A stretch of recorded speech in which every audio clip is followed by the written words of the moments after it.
natin yung bawang for today's video guys. Para sa ating giniling recipe. Isa muna natin guys.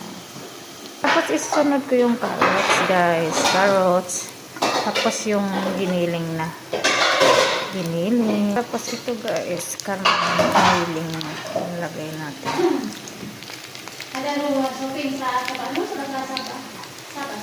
Ew. Giniling.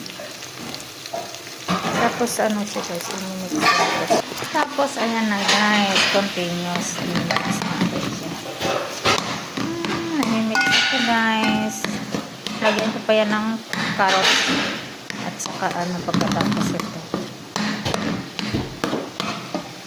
Siyempre may inimix tayo ibang pagkatapos para mas lalo siyang sumarap ito guys. Tcharam! Wow! Sarap!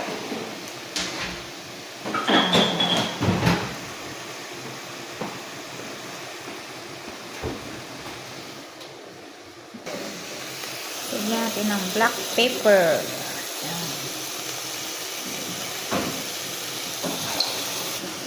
Potato. Lagyan natin ito. Para makompleto na yung giniling natin. Lagyan natin ng tomato paste guys. Tomato paste.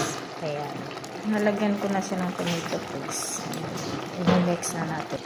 Ilagay yung giniling natin guys. O diba? Forma na siya. Ayan. Pakuluan na lang ng pagkatapos. Okay na. Ayan na guys.